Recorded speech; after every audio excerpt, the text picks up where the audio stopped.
12절부터 20절까지의 말씀을 저와 여러분이 한 절씩 교독하겠습니다. 형제들이여, 내가 여러분과 같이 됐으니 여러분도 나와 같이 되기를 바랍니다. 여러분은 내게 아무런 해도 끼치지 않았습니다. 여러분이 알다시피 내가 처음에 여러분에게 복음을 전하게 된 것은 육체의 연약함 때문이었습니다. 그리고 내 육체의 연약함이 여러분에게 시험거리가 될 만한 것이었는데도 여러분은 비웃거나 멸시하지 않았고 도리어 나를 하나님의 천사처럼 그리스도 예수처럼 환영해 주었습니다. 그런데 여러분의 복이 어디에 있습니까? 나는 여러분에게 증언합니다. 여러분은 만약 할 수만 있었더라면 여러분의 눈이라도 빼서 내게 주었을 것입니다. 내가 여러분에게 진실을 말해서 여러분의 원수가 됐습니까? 그들이 여러분에게 열심을 내는 것은 좋은 뜻으로 하는 게 아니라 여러분을 이간하고자 함입니다. 이는 오직 여러분으로 하여금 그들을 열심히 하는 것입니다. 그러나 그들이 좋은 일로 여러분에게 열심을 내는 것은 내가 여러분과 함께 있을 때뿐 아니라 언제라도 좋습니다. 내 자녀들이여, 여러분 안에 그리스도의 형상이 이루어지기까지 나는 다시 여러분을 해상하는 고통을 겪습니다. 함께 읽겠습니다. 내가 지금 여러분과 함께 있어서 내 음성을 바꾸었으면 좋겠습니다. 이는 여러분에 대해 당혹감을 느끼고 있기 때문입니다. 아멘. 네, 오늘은 나를 만들어 가시는 하나님의 사랑이라는 제목으로 함께 말씀을 나누도록 하겠습니다. 서울여대 기독교학 전공 교수이자 오늘리교에서도 여러 번 강의를 해주신 장경철 교수님께서 사랑이 가장 아름답다라는 그의 저서에 사랑에 대해 많은 부분들을 다루셨는데요. 그 중에 하나가 이제 문구가 들어오게 되었습니다. 그것은 무엇이냐? 사랑은 좋게 보아주는 것에서 시작합니다 라는 것이었어요. 어쩌면 우리가 사랑할 수 없는 대상을 사랑하기 위해서는 우리가 그를 바라보는 시선의 훈련이 먼저 필요하다는 생각이 들었습니다. 사랑하는 훈련들이 자신 안에 개발되고 익숙해질 때 내가 누군가를 사랑할 수 있는 존재가 될 수 있다는 그 깨달음이 저한테 있었습니다. 여러분, 혹시 상대방과 좋지 않은 관계 가운데 있다면 어디서부터 사랑을 풀어가야 하는 것일까요? 사랑은 사람을 바꾸는 것이 아니라 관계를 바꾸는 것에서부터 시작됩니다. 사랑의 관계는 좋게 보는 것에서부터 시작되는 것입니다. 상대방과의 관계 속에서 안 좋은 사건이 일어날 수가 있어요. 근데 그때 내가 사랑의 능력을 갖고 있다면 나는 상대방 안에 있는 좋은 면을 먼저 보게 되는 것입니다. 그렇습니다. 우리가 어그러진 관계를 다시 회복하기 위해서는 사랑의 능력을 가진 사람이 되는 것이 중요합니다. 오늘의 본문에서도 사도 바울이 갈라디아 교인들과 관계에 문제가 있지만 바울은 사랑의 능력을 가진 사람이었습니다. 그 사랑의 능력이 삐딱선을 타고 있는 갈라디아 성도들을 향해 여전히 지금도 계속해서 사랑의 팔을 뻗고 있는 것이죠. 그렇다면 우리는 어떻게 사랑의 능력을 가진 존재가 되는지 오늘 본문 말씀을 통해서 함께 살펴보도록 하겠습니다. 우리 13절에서 14절 말씀 함께 읽어보도록 하겠습니다. 시작. 여러분이 알다시피 내가 처음에 여러분에게 복음을 전하게 된 것은 육체의 연약함 때문이었습니다. 그리고 내 육체의 연약함이 여러분에게 시험거리가 될 만한 것이었는데도 여러분은 비웃거나 멸시하지 않았고 도리어 나를 하나님의 천사처럼 그리스도 예수처럼 환영해 주었습니다. 네, 오늘 본문을 살펴보시면 바울이 갈라디아 사람들에게 이 부드러운 뉘앙스의 말이 아니라 꾸짖는 어조로 계속해서 편지글을 이어가고 있습니다. 어떻게 보면 감정적인 글이라고 볼 수가 있죠. 그러나 그가 그렇게 감정적인 글을 그들에게 쓰는 이유가 있었습니다. 여러분, 우리가 누군가에 대해 불만이나 불평 또는 건의를 제기할 때 과거의 이야기를, 과거의 사례를 꺼내기도 합니다. 과거에는 뭐 이러이러했는데 지금은 왜 이러냐라고 이야기를 할 수 있죠. 오늘 본문에서도 과거의 이야기를 꺼내는 걸 보아서는 현재는 그렇지 않다는 것을 추측해 볼 수가 있습니다. 바울이 처음 갈라디아를 방문하여 복음을 전파했을 때 갈라디아 교인들은 그를 따뜻하게 맞아 주었습니다. 자세히 기록되어 있지 않지만 그들이 이전에 자신에게 어떻게 반응하고 행동했는지를 상기시키고 있는 것이죠. 그들이 이전과 같이 유대주의자들을 멀리하고 다시 복음으로 돌아오기를 소망하는 마음으로 쓰고 있다는 것을 우리 본문 말씀을 통해서 살펴볼 수가 있습니다. 13절에 사도 바울은 여러분이 알다시피 내가 처음에 여러분에게 복음을 전하게 된 것은 육체의 연약함 때문이었다라고 말하고 있어요. 이는 바울이 갈라디아에 가서 처음으로 복음 전도 사역을 하게 된 계기가 바로 그의 병 때문이라는 것을 말하고 있습니다. 그런데 여기서 바울이 말하는 육체의 연약함이란 무엇일까? 이 부분에 대해서는 많은 학자들의 의견이 분분합니다. 15절의 바울의 말과 사도행전 9장 9절의 내용을 근거로 안질이다라고 추정하는 학자들도 있고, 또 오늘 본문의 14절의 언급과 고린도후서 10장 10절을 근거로 간질이라고 주장하는 학자도 있습니다. 그래도 가장 지지받고 있는 견해는 바울이 제1차 전도 여행 중에 밤빌리아의 버가 지역에서 풍토병에 걸려서 두통과 간질이었다고 보는 것이 있습니다. 그래서 바울이 이 육신의 연약함을 고치기 위해 습지대를 피해 고원지대인 갈라디아로 갔던 것으로 추정하고 있습니다. 어쨌든 그 질병이 정확히 무엇인지는 알 수 없지만 그가 갈라디아 지방으로 올라갔을 때에는 질병으로 인해 몹시 고생하던 상태에 있었던 건 확실합니다. 다시 본문으로 돌아와서 우리가 주목해 볼 만한 대목은 바울의 질병이 갈라디아 사람들에게 복음을 전하게 되는 동기가 되었다는 것입니다. 그리고 우리는 하나님께서 우리에게 연약함을 하나님의 구원 사역에 사용하신다는 것을 우리는 알 수가 있습니다. 하나님께서는 바울의 연약함을 사용하셔서 하나님의 계획과 섭리를 이루어내시는 분이십니다. 바울은 비록 그가 살아갈 때 육체의 연약함이 불편하고 성가신 부분이었지만 하나님께서는 그 약함을 들어 사용하셨습니다. 그의 약함이 하나님을 위한 강함으로 완전히 바꾸어 놓으신 것이죠. 그래서 바울은 고린도후서 12장 10절에 이러한 고백을 했습니다. 그러므로 나는 그리스도를 위해 약한 것들과 모욕과 궁핍과 핍박과 공경 가운데 있으면서도 기뻐합니다. 왜냐하면 내가 약할 때에 곧 강하기 때문입니다. 여러분 아멘이십니까? 이런 고백이 진짜 하나님의 사랑을 경험한 자의 실제적인 고백이에요. 하나님께서 우리의 약함뿐만 아니라 우리가 하나님을 위해 당하는 모욕과 궁핍과 핍박과 공경이 있을 수 있습니다. 그러나 이것들이 나를 무릎 꿇게 만들고 좌절시키며 낙심하여 회복시킬 수 없는 존재로 만드는 요소가 절대로 아니라고 이야기하고 있는 것이죠. 이것들이 주 안에서는 아무런 장애가 되지 않고 강함으로 바꾸어 줄 수 있다는 것은 바울은 경험했기 때문에 이러한 실제적인 고백을 할 수가 있었던 것입니다.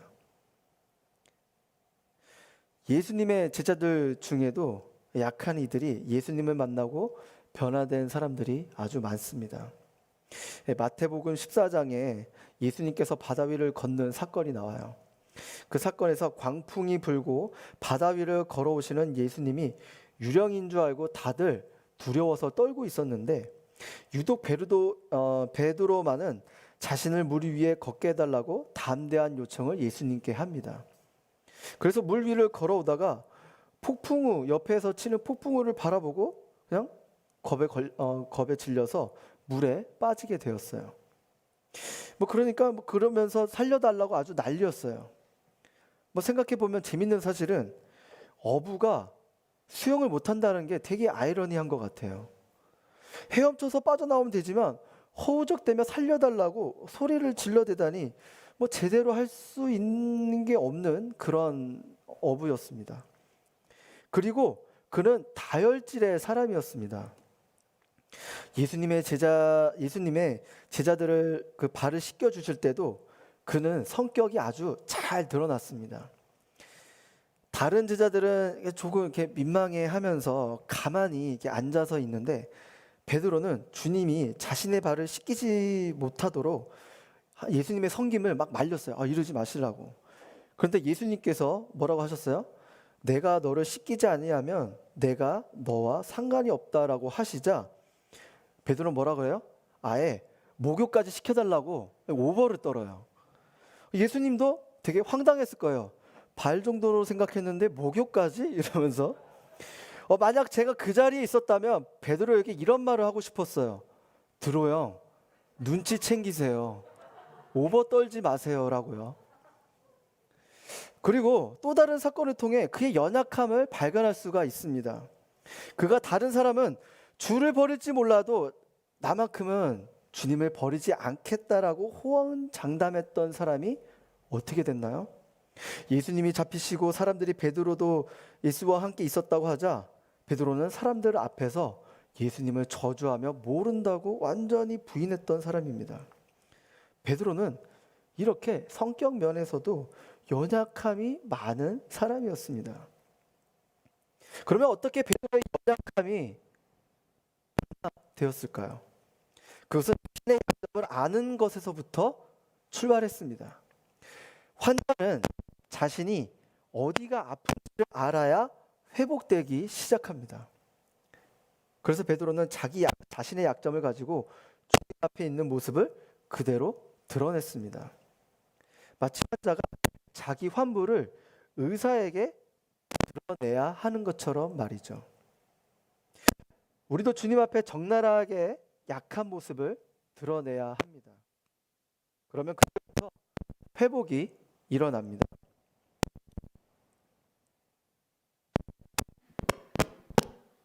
이 마이크도 약함이 좀 있는 것 같아요. 그래서 다른 걸로 교체해서 강한 마이크로 여러분 다시 설교를 하도록 하겠습니다. 아주 자연스럽게 시작하겠습니다. 네, 우리도 주님 앞에 적나라하게 약한 모습을 드러내야 합니다. 그러면 그때부터 우리 안에 회복이 일어납니다. 약점이 많고 무언가 부족하다는 것은 바로 우리에게 예수님이 필요하다라는 의미인 것이죠. 우리의 강점 때문에 예수님께 나아가는 것이 아니라 우리의 약점 때문에 예수님께 나아가는 것입니다. 주님, 내게 연약함이 있습니다. 약점이 있습니다. 죄인입니다. 여전히 부족한 사람입니다. 나를 불쌍히 여겨주세요 라고 주님께 매달리는 것이죠. 예수님께서는 베드로의 이런 정직성을 보셨습니다. 자신을 감추고 숨기고 다듬어지지 않는 옛사람을 부정하는 것이 아니라 그대로 자신의 민낯을 주님 앞에 솔직히 고백하면 되는 것입니다. 대부분 사람들은 자기 약점을 잘 보지 못합니다. 그런데 베드로는 자신의 연약함을 잘 알았어요. 그렇기 때문에 그만큼 치유도 빨랐습니다. 그는 자신의 약점을 주님 앞에 다 내려놓으니 주님은 그 약점들을 치유하고 변화시켜 주셨습니다. 사랑하는 여러분, 치유는 과정입니다. 베드로는 하루아침에 베드로가 된 것이 아닙니다. 우리가 알고 있는 그 베드로, 순교하는 그 베드로가 하루아침에 이루어지지는 않았어요. 예수님은 원석 같은 시몬을 3년 반 동안 갈고 닦고 가공하여 보석같이 다듬어진 사람으로, 그런 베드로로 만드셨습니다. 우리가 회복되는 비결 역시 마찬가지입니다. 베드로처럼 연약하지만 있는 그들의 모습으로 주께 나아가면 되는 것입니다. 주님께 예배드리고 기도하고 있는 모습 그대로 자신을 내어놓는 겸손함으로 우리가 나아갈 때 우리를 치유하시고 우리를 들어 하나님의 거룩한 도구로 삼아 주시는 분이 바로 하나님이십니다. 여러분, 나의 과거, 상처, 남들이 몰라야 하는 그런 아픔들까지도 하나님 앞에 다 정직하게 드러내시기를 주님의 이름으로 축원합니다. 그러면 하나님께서 여러분들을 어루만져 주십니다. 여러분, 그 사실을 믿으십니까? 우리가 하나님 앞에 있는 모습을 그대로 보여드리는 저와 여러분 되시길 주님의 이름으로 축원합니다. 우리 15절에서 17절 말씀 함께 읽어보도록 하겠습니다. 시작. 그런데 여러분의 복이 어디에 있습니까? 나는 여러분에게 증언합니다. 여러분은 만약 할 수만 있었더라면 여러분의 눈이라도 빼서 내게 주었을 것입니다. 내가 여러분에게 진실을 말해서 여러분의 원수가 됐습니까? 그들이 여러분에게 열심을 내는 것은 좋은 뜻으로 하는 게 아니라 여러분을 이간하고자 함입니다. 이는 오직 여러분으로 하여금 그들을 열심히 따르게 하려고 하는 것입니다. 네, 세상 사람들은 교회 다니는 사람들에게 원하는 그런 모습이 있습니다. 화합하는 것과 모든 자를 용서하지 않냐라고 그렇게 강변합니다. 그리고 또한 타 종교도 인정하며 살고 포용하며 그들에게도 진리가 있고 구원이 있다는 것을 인정하라고 이야기하기도 합니다. 그리고 기독교는 왜 이렇게 배타성이 강하냐고 좀 인정하라고 이렇게 얘기하기도 합니다. 근데 이렇게 말하는 그들에게 만약 자신의 가족 중에 한 명이 도박하는 사람과 어울려 다닌다면 무조건 포용할 수 있냐라고 물어본다면 그들의 대답 또한 역시 아니라고 이야기할 것입니다. 가족을 사랑하는 마음에는 끝까지 변함이 없지만 도박 중독을 치료하고 다시 일상생활로 복귀시키는 일에는 그 또한 열심일 것입니다. 마찬가지로 하나님을 모르는 사람들을 안타깝게 여기며 사랑하는 것과 그들이 옳다라고 인정해 주는 것은 전혀 별개의 문제인 것입니다. 여러분, 십자가의 사랑은 오직 진리 안에서의 사랑입니다. 예수님이 당시의 제사장과 바리새인들이 그릇된 메시아관을 가지고 있음을 안타깝게 여기기는 했지만 그들이 옳다고 인정해 주지는 않았습니다. 성경이 어떻게 말하고 있습니까? 갈라디아서 1장 8절 9절 말씀 함께 보시겠습니다. 1절에서 8절 9절 시작.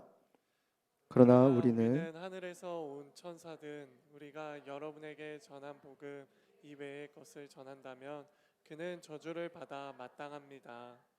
우리도 전에도 말한 것처럼 내가 지금 다시 말합니다. 만일 누구든지 여러분이 받은 복음 이외의 것을 전한다면 그는 저주를 받아 마땅합니다.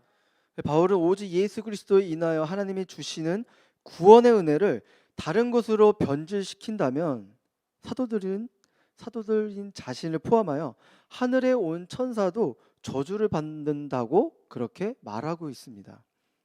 본문은 유대주의자들이 다른 복음을 전하는 진짜 동기를 예리하게 지적하고 있어요.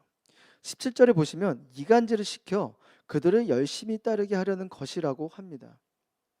진리에 대해서 열심이 아니라 인간을 향한 열심인 것이죠.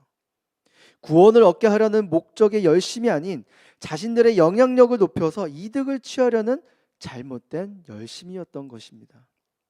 쉽게 말해 사람들을 구원으로 이끌어야겠다는 열심과 사랑이 그들에게는 없었습니다.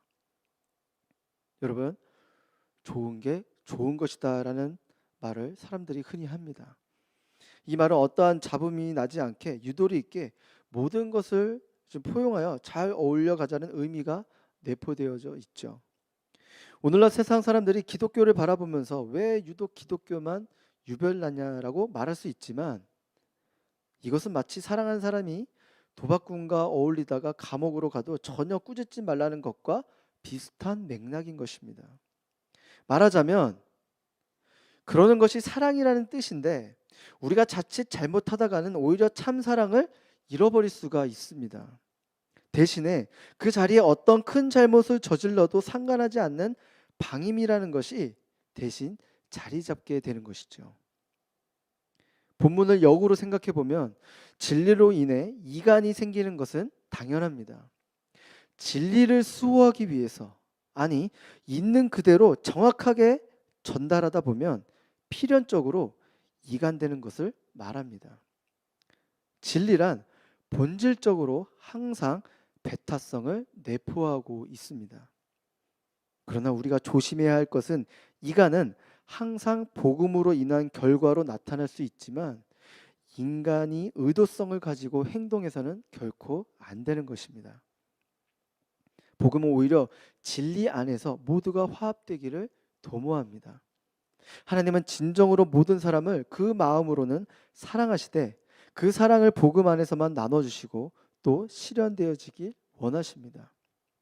바울이 지금 어떻게 변증하고 있나요? 16절 말씀에 보시면 내가 여러분에게 진실을 말해서 여러분의 원수가 됐습니까? 라고 말하고 있는데, 이것은 다른 말로 진리를 전했다고 해서 우리 사이가 나빠지는 것이 아니지 않느냐라고 말하고 있는 것이죠.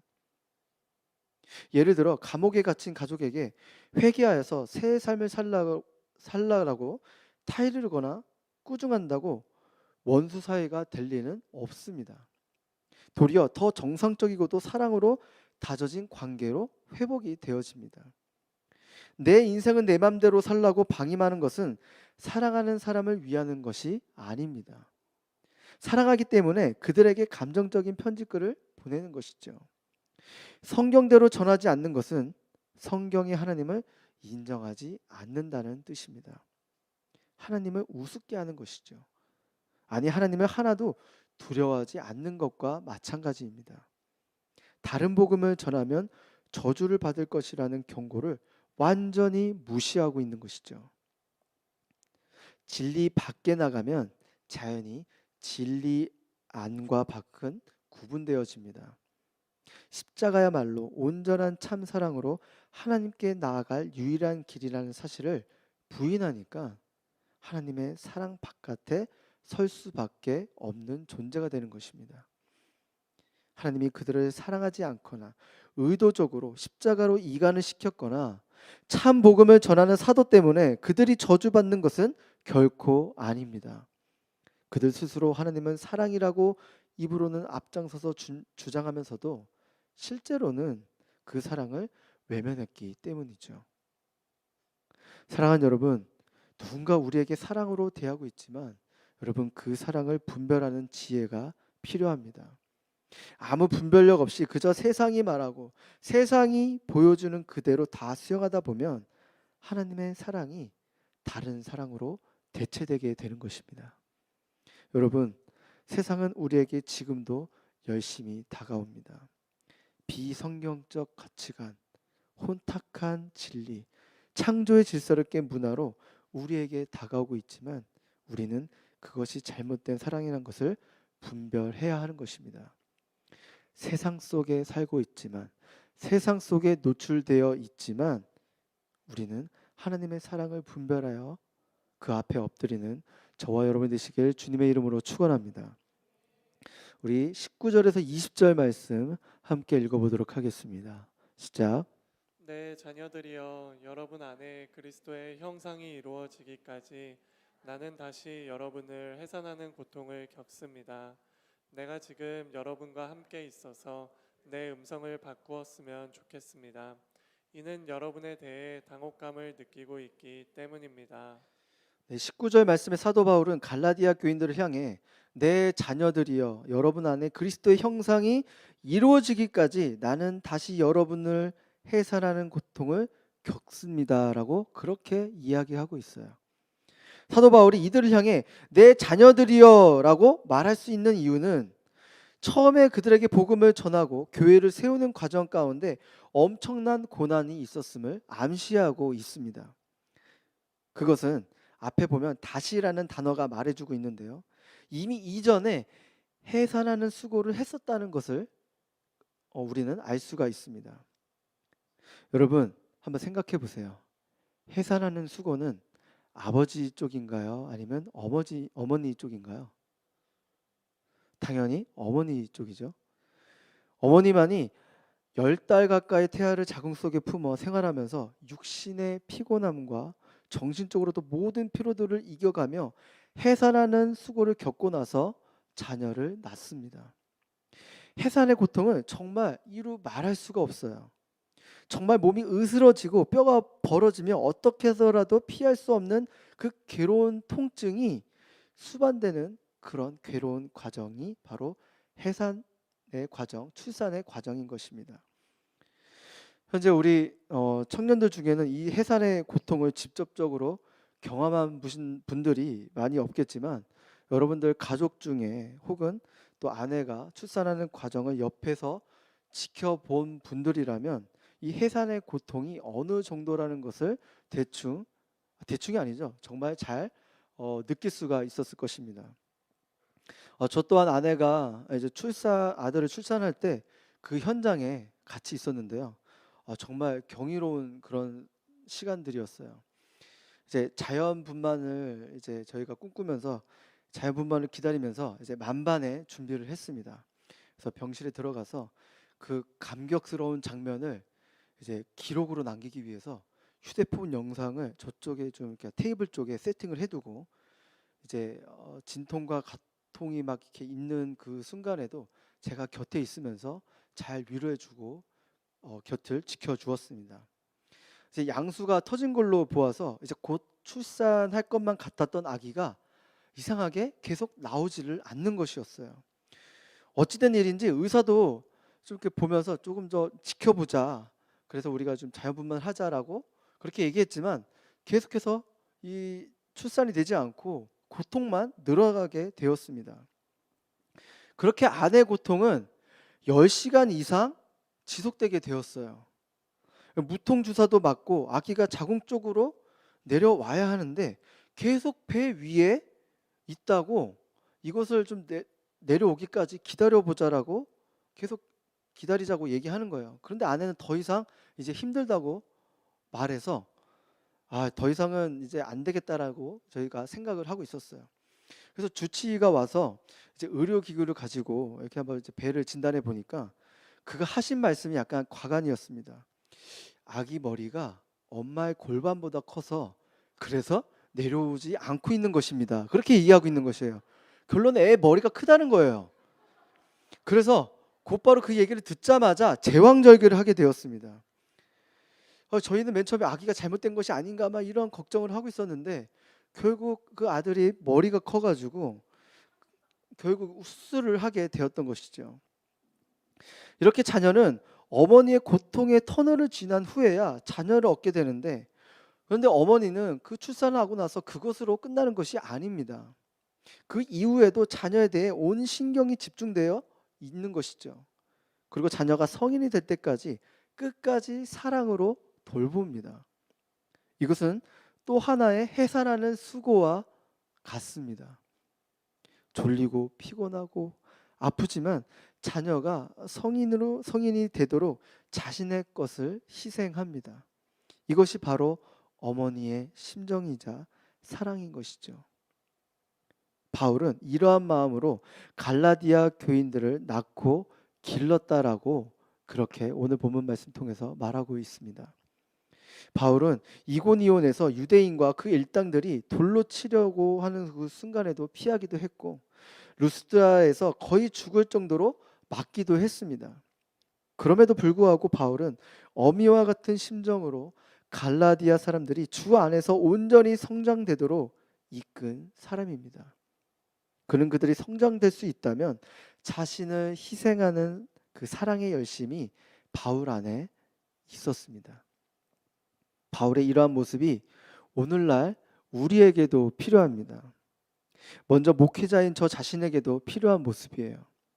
어미의 심정으로 영혼들을 바라보며 주 안에서 연합되고 성장되기를 바라는 마음이 잃지 않은 것이 저의 목회 생활 가운데 계속해서 잡고 있는 기도 제목인 것입니다. 온누리교회에서 사역을 하면서 처음부터 지금까지 기도하고 있는 제목 중에 하나가 한 영혼을 끝까지 사랑할 수 있는 목회자, 한 영혼의 소중함을 잃지 말자라는 그 기도 제목이 계속해서 저 가운데 있어요. 왜냐하면 그동안 저는 아버님 교회 밑에서 작은 교회에 있으면서 자라오면서 한 영혼의 소중함을 너무나 잘 알고 있었는데 온누리교회를 오다 보니까 온누리교회는 그저 찾아오는 교회예요. 성도들이 찾아와요. 우리가 찾아갖고 뭐 전도하고 이런 것보다도 온누리교회는 그냥 성도님들이 찾아오는 교회이기 때문이에요. 그리고 일반 교회보다 많은 영혼들이 있어서 자칫 그 소중함을 잃어버릴 수 있겠다라는 그 생각을 제 안에서 하게 된 것이었어요. 그래서 그 마음이 한 영혼에 대한 소중함이 잃지 않기를 계속해서 제 안에서 목회 생활 가운데 붙잡고 있는 기도 제목이기도 합니다. 여러분들도 마찬가지입니다. 현재 교회에서 리더십의 자리에 있습니까? 여러분들에게 맡겨진 영혼들이 있습니다. 맡겨진 영혼들이 그저 리더십의 책임감으로만 섬기고 사역적으로만 대하는 것이 아니라 어미의 심정으로 그들을 잘 양육하기를 바랍니다. 자식은 나이가 들어서도 자식입니다. 그 말은 무슨 뜻인가요? 그가 내 품을 떠나기까지 끝까지 어머니가 사랑으로 돌본다라는 것을 의미하고 있는 것이죠. 이제 이번 텀에 종점이 보인다고 다음 주가 마지막 수모임이라고 해서 적당히 돌보고 방임하는 것이 아니라 하나님께서 독생자를 우리에게 주신 그 사랑, 바울이 자기가 매맞고 죽음의 순간까지 가더라도 희생하는 그 사랑이 우리 리더십들 가운데 있기를 주님의 이름으로 축원합니다. 여러분, 다음 주가 마지막이지만 한 주 방심하지 마시고 끝까지 여러분 품으시기를 바랍니다. 여러분, 또한 직장에서 리더십의 자리에 있습니까? 지위가 높아서 나이가 많아서 아랫 사람들에게 꼰대가 되는 것이 아니라 어미의 심정으로 그들을 인격적으로 대하기를 바랍니다. 그들 또한 하나님의 잃어버린 백성이기 때문에 여러분의 그 순전한 사랑으로 그들과 관계를 맺기를 주님의 이름으로 축원합니다. 그러나 사도 바울은 여기서 끝나지 않았어요. 그는 그리스도의 형상이 이루어지기까지라고 사랑의 목표 지점을 알려주었습니다. 사도 바울은 갈라디아 사람들의 본성이 그리스도의 본성으로 변화되어야 한다라고 말하고 있습니다. 그렇다면 그리스도의 형상을 이룬다라는 말은 무슨 뜻일까요? 그것은 우리 속에 예수님과 연합해야 하는 것을 의미하고 있습니다. 그것은 내 속에 이미 자리 잡고 있는 그 모든 것을 비워내고 예수님과 연합해야 한다는 것을 말하고 있습니다. 하나님보다 앞서 있는 나, 하나님의 영광이 아니라 나의 영광을 드러내고자 하는 나, 누군가를 시기하고 질투하고 있는 나, 여러 가지 모양의 그 옛사람이 우리 안에서 비워내야 예수님으로 채워질 수가 있는 것입니다. 그리스도의 형상을 이루어진다는 것은 우리가 연습으로 노력으로 되는 건 한계가 있습니다. 그래서 우리의 공로, 노력이 아닌 예수님과 연합되어 완전히 새 사람으로 살아가야 하는 것이죠. 조금 더 쉽게 이야기를 하고자 예를 들겠습니다. 한 나무꾼이 산에 올라가서 나무를 가지고 내려와서 절단하고 이제 대패로 깎아 아름다운 그런 의자를 만들었습니다. 이것은 결국 그 나무의 형태의 변화가 있었지만 나무의 성질 변화는 전혀 없었습니다. 그와 반대로 우리 몸에 독극물인 염산과 나트륨을 결합 반응을 시켜보면 이것은 우리 몸의 필수인 염화나트륨, 즉 소금이 되는 것입니다. 이것은 전혀 새로운 화학적 변화를 가져다 준 것입니다. 우리의 신앙도 마찬가지로 우리의 옛자가 죽고 비워내어 예수 그리스도의 피로 연합하여 화학적 반응으로 새로운 피조물이 되어 살아갈 때 그리스도의 형상이 우리 안에 자연스럽게 나타나게 되는 것입니다. 우리가 예수님을 믿는 사람으로서 이렇게 살아가야지, 이렇게 말해야지, 이렇게 바라보고 듣고 행동해야지라고 말한다면 그것은 결국 한계가 있지만 그것은 그저 어떤 형태 변화만 있을 수 있지만 그렇지만 내가 예수 그리스도와 함께 십자가 못 박히면서 연합하여 살아가면 새 사람으로 우리 안에 있을 때 그건 자연스럽게 하나님의 관점과 하나님의 시선과 하나님의 품성이 우리 안에서 드러나게 될 것입니다. 사랑하는 여러분, 갈라디아 1장부터 지금까지 계속 바울이 말하고 있는 포인트가 있잖아요. 우리의 옛사람을 죽이고 비워서 예수님과 연합한 삶을 살아야 한다라고 오늘도 바울은 힘주어 말하고 있습니다. 그렇게 반복적으로 이야기하는 것은 그만큼 믿음 생활에 있어서 중요하기 때문입니다. 예수님과 연합이 우리를 전인격적으로 변화시켜 주는 것입니다. 고하영조 목사님께서 내가 누군가를 품어야 나의 영혼이 성장한다라고 말씀하신 것처럼 우리가 누군가를, 한 영혼을 우리가 품어야 우리도 영혼이 성장하게 되는 것입니다. 사도 바울이 우리에게 사랑의 목표 지점을 알려주었듯이 하나님의 사람들을 품고 그리스도의 형상이 이루어질 때까지 관심을 가지고 사랑하며 그를 위해 기도하며 나아가는 저와 여러분 되시길 주님의 이름으로 축원합니다. 사랑하는 여러분, 우리는 이기적인 본성을 지녔습니다. 때문에 공동체 안에서 의미 있는 관계를 맺고 서로 사랑하기란 무척 어렵습니다. 자존심과 체면을 지키려고 둘은 울타리를 걷어내야 하고 자신의 연약함을 노출해야 하며 자신의 가시로 상대방을 찌르고 상대방의 가시에 찔리는 아픔을 경험해야 하기 때문이죠. 그럼에도 우리가 하나님 안에 거하면 놀라운 치유와 회복을 경험할 수 있습니다. 우리의 모습을 그대로 하나님께 여러분 가져 나오기를 바랍니다. 연약함을 감추고 숨기며 보여주고 싶은 모습만으로 하나님께 나오는 것이 아니라 그대로 여러분의 모습을 그대로 가져오시기를 주님의 이름으로 축원합니다. 그리고 하나님의 사랑과 세상이 주는 사랑을 분별하기 바랍니다. 마지막으로 우리의 옛사람을 죽이고 그리스도와 연합하여 우리의 연약함과 상처, 어둠의 권세가 끊어지고 새 사람을 다시 설 수 있는 저와 여러분 되시길 주님의 이름으로 축원합니다.